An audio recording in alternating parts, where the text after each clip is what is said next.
नमस्कार दोस्तों। आज रफ्तार मीडिया के खास बातचीत कार्यक्रम में औरैया का एक ऐसा चेहरा, युवा दिलों की धड़कन, नीरज चौधरी, जो सवर्ण समाज के लिए निरंतर ही लड़ते रहे हैं, समाज के लिए काम करते रहे हैं।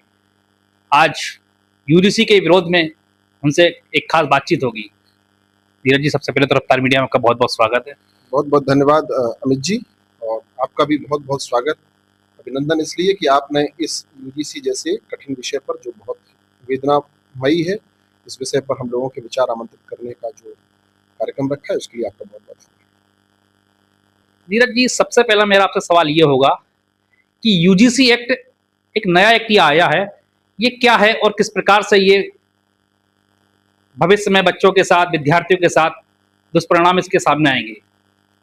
देखिए, रोहित वेमुला नाम का एक प्रकरण हुआ था कुछ वर्ष पहले। उस प्रकरण के आलोक में माननीय उच्चतम न्यायालय ने एक सलाहकारी निर्णय दिया था कि उच्च शिक्षण संस्थानों में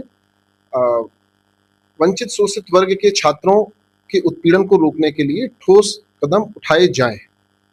ये एक सलाहकारी निर्णय था और उस सलाहकारी निर्णय को बाध्यकारी निर्णय बनाकर यूजीसी ने एक विनियम पारित किया, जिस विनियम में उन्होंने वंचित वर्ग के, आरक्षित वर्ग के छात्र छात्राओं को समानता देने के प्रयासों के अंतर्गत जो अनारक्षित वर्ग के छात्र छात्रा थे, उनको एक तरीके से उत्पीड़क और शोषक घोषित कर दिया। तो इस विनियम से निश्चित तौर पर जो हमारी संविधान की मूल भावना है समानता की, उस समानता की मूल भावना को ठेस पहुंचेगी, ऐसा मेरा मानना है। और जो विश्वविद्यालयों का या उच्च शिक्षण संस्थानों का शैक्षणिक माहौल था, जो समरसता, एकरूपता, समानता देखने को मिलती थी, वो निश्चित तौर पर प्रभावित होगी। नीरज जी, अगर बात करी जाए तो भविष्य में जो विद्यार्थी पढ़ते हैं विद्यालयों में, महाविद्यालयों में, इनके आपसी मतभेदों में किस प्रकार से ये एक तरीके से बीच में खाई पैदा करेगा? देखिए, शैक्षणिक जीवन में जब हम एक साथ एक कक्षा में पढ़ते हैं, एक साथ शिक्षा अध्ययन करते हैं, तो हम उस समय जाति पाति को बहुत ज्यादा महत्व नहीं देते। हमारे अपने छात्र जीवन में कई अन्य जातियों के छात्र हमारे सहपाठी थे, उनके साथ हमारा हंसी मजाक भी चलता था। हम लोग कई बार ऐसी टिप्पणियां कर जाते हैं युवावस्था में, किशोरावस्था में, जो सामान्य तौर पर किसी का दिल दुखाने वाली नहीं होती, लेकिन उन्हीं किसी बात को लेकर यदि ये मन में ग्रंथि पाल ली जाए और किसी विशेषाधिकार का प्रयोग करते हुए अनारक्षित वर्ग के छात्र के प्रति ये घोषित कर दिया जाए कि उसने उत्पीड़न किया है, तो निश्चित तौर पर उत्पीड़क वर्ग जिसको घोषित किया जा रहा है और जिसको शोषित घोषित किया जा रहा है, इन दोनों वर्गों के बीच संवाद की कमी आएगी। इनके बीच के जो संबंध है, उन संबंधों में तनाव पैदा होगा और इससे पूरे परिसर का वातावरण भी खराब होगा, निश्चित तौर पर ऐसा होगा। नीरज जी, पूरा देश जानता है कि भारतीय जनता पार्टी हिंदुओं की सरकार कही जाती है, हिंदुओं की पार्टी है, सवर्णों की पार्टी है। ऐसे में इस सरकार के द्वारा इस प्रकार से जातिवादी वाला एक कानून ला देना, क्या इससे भारतीय जनता पार्टी को कोई लंबा नुकसान होगा? देखिए, ऐसा मैं दल विशेष की बात नहीं करता हूं, लेकिन मेरा अपना मानना है कि जो भी लोग सत्ता में हैं, उनको सबका साथ सबका विकास की बात करनी चाहिए। और जो वर्ग उत्पीड़क के रूप में इस विनियम के द्वारा घोषित किया गया है, वो भी सबकी श्रेणी में आता है। तो उसकी सुरक्षा, उसकी गरिमा, उसके उत्पीड़न को भी ध्यान में रखते हुए कुछ नियम, कायदे, कानून बनाए जाएं, तभी सबका साथ सबका विकास का नारा जो है वो फलीभूत हो सकता है। इस समय आप देख रहे हैं पूरे जनपद में, क्या पूरे प्रदेश की बात करी जाए, हिंदू सम्मेलन लगातार चल रहे हैं। सरकार हिंदू सम्मेलन, हिंदू का एकजुटता करने की बनाए रखी है और वहीं ऐसा कानून ला करके हिंदुओं का आपस में बांट रही है।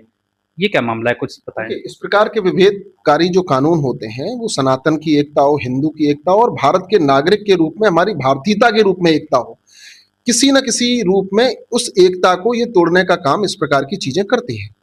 हमारी सबसे पहली पहचान है कि हम भारतीय हैं, और हम भारतीय जब अपने आप की पहचान बताते हैं, तो उस समय ना हमारी कोई जाति होती है, ना उस समय हमारा कोई धर्म होता है।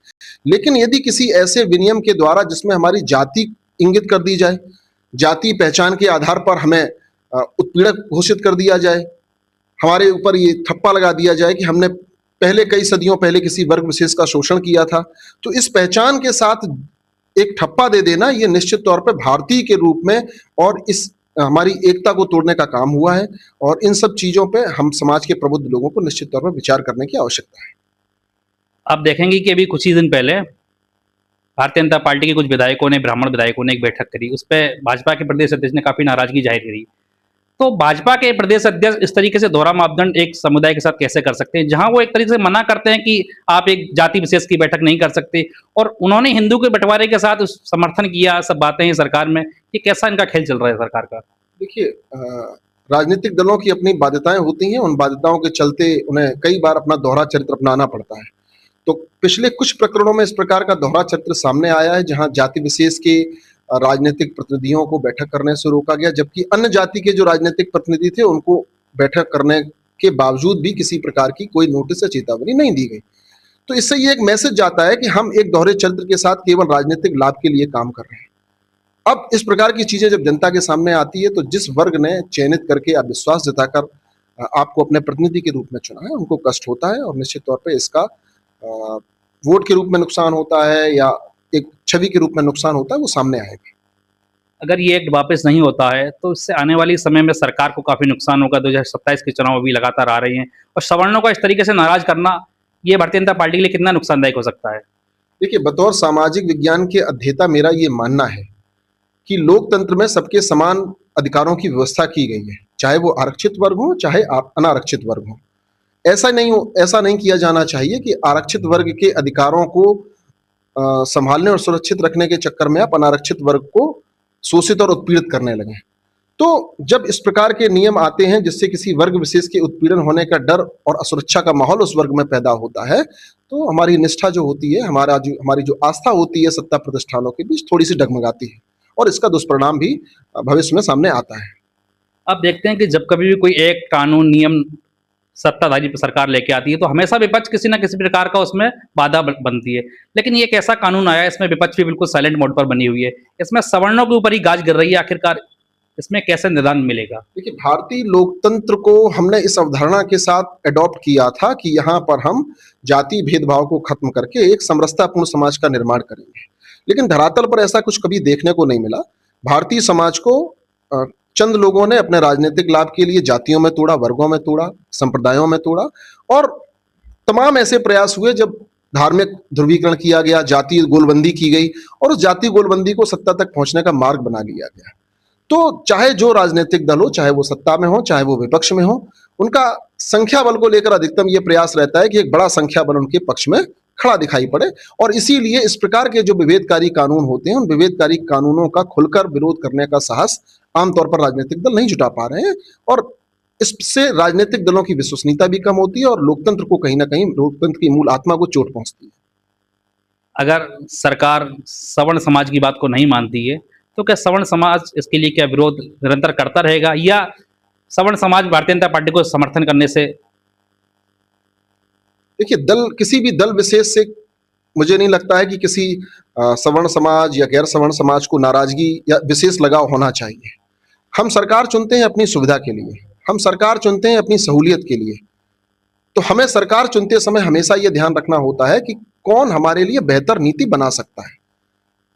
हम सब पावर ग्रुप्स के रूप में काम करते हैं। पावर समूह जो होते हैं वो सरकार को नीति निर्धारित करने में एक दिशा देते हैं। तो यदि इस प्रकार के विभेदनकारी कानून परसिस्ट करते हैं या लागू रहते हैं, तो निश्चित तौर पर जनता है, जनता अपने विकल्पों पर विचार करती है, और उन विकल्पों पर समाज को विचार करना भी चाहिए जिससे उसका उत्पीड़न बच सके। हमेशा सही सवर्ण समाज ने भारतीय जनता पार्टी को समर्थन किया। इस समय आप देख रहे हैं कि किसी न किसी प्रकार का कोई ना कोई बवाल भारतीय जनता पार्टी लाके खड़ा कर देती है, जो कि हमेशा ही सवर्णों के अहित की बात है। क्या सवर्ण अगले चुनावों में इसका परिणाम सरकार को दिखाएगी? देखिए, ये नेतृत्व की अदूरदर्शिता है, नेतृत्व के सलाहकारों की अदूरदर्शिता है, जिससे न केवल सवर्ण बल्कि जो अन्य वर्ग हैं उन वर्गों का भी अहित हो जाता है। कई ऐसी चीजें हुई पिछले कुछ समय में जिससे समाज के अन्य वर्गों का भी अहित हुआ। तो जब समाज के किसी वर्ग का अहित होता है तो वो अपने भविष्य की सुरक्षा के लिए तमाम अन्य विकल्पों पर विचार करता है। नीरज जी, हम देखते हैं जब भी कोई औरैया में ऐसी कोई बात होती है तो आप बढ़ चढ़ कर के हिस्सा लेते हैं, हमेशा औरैया के पक्ष में, समाज के पक्ष में उभर कर सामने आते हैं, युवाओं के लिए आप मार्गदर्शन का काम करते हैं। ऐसे में आप क्या निरंतर इसके लिए लड़ते रहेंगे? हाँ, निश्चित तौर पे चूंकि ये विनियम हमारे बच्चों के बीच एक खाई पैदा करने वाला विनियम है। मेरा बेटा हो, किसी अन्य वर्ग के व्यक्ति का बेटा हो, उन दोनों की मित्रता में खाई पैदा करने वाला ये विभेदनकारी नियम है, और इस नियम का मैं पुरजोर विरोध करूंगा, क्योंकि इससे मेरे बेटे और मेरे जैसे अन्य पिताओं के बेटों का भविष्य जुड़ा हुआ है। नीरज जी, अगर छात्र महाविद्यालयों में पढ़ते हैं तो उस समय क्या देखा जाएगा कि उनके बीच में कोई मतभेद की परिस्थितियां बन रही हैं और वो इस चीज को ज्यादा बढ़ावा देते हैं कि और शिक्षा पर ध्यान ना दे? क्या ऐसी भी कोई समस्याएं आ सकती है भविष्य में? हाँ, निश्चित तौर पर जब हम जाति पहचान को एक बड़ा प्रस्तुत करते हैं इस रूप में कि जाति पहचान ही सर्वोच्च है, बजाय इसके कि हमारी शिक्षा की गुणवत्ता क्या है, तो छात्रों का जो मन है वो शिक्षा की गुणवत्ता से ज़्यादा जाति गुलबंदी में हो जाता है और इससे शिक्षण संस्थानों की शिक्षा की गुणवत्ता पर, उससे निकलने वाले परिणामों पर और हमारे जो भविष्य की तैयार होने वाली जनरेशन उसकी बौद्धिक क्षमता पर प्रभाव पड़ता है। आगे की क्या रणनीति रहेगी अगर सरकार नहीं मानती आपकी सब मांगों को? तो हम सारे विकल्पों पे हम लोग काम कर रहे हैं। हम सरकार तक उचित माध्यमों से अपनी बात पहुंचाने का प्रयास कर रहे हैं। हम इस उम्मीद में हैं कि निश्चित तौर पर सरकार की ओर से ऐसा कोई समाधान निकाला जाएगा जिससे दोनों वर्गों को संतुष्ट किया जा सके और हमें उम्मीद है कि सरकार अपने नागरिकों के हित में काम करती है तो हमारे हित में अभी कोई ऐसा विकल्प देखने को आपको मिला है कि सरकार सवर्ण समाज की बात को माने? ऐसा कोई समझ में आया क्या आपको? कुछ उच्च सूत्रों से हम लोगों की जो वार्ता हुई है उस वार्ता के क्रम में ऐसे संकेत मिल रहे हैं कि सरकार के द्वारा इस संबंध में कोई हाई लेवल कमेटी बनाई जा सकती है जो इसका रिव्यू करेगी। हो सकता है तब तक के लिए इस विनियम को टाल दिया जाए। तो हम ये उम्मीद करते हैं कि सरकार का जो भी निर्णय होगा वो सर्व समाज के हित में होगा, देश के सारे नागरिकों के हित में होगा, अपनी आने वाली युवा पीढ़ी और भारत के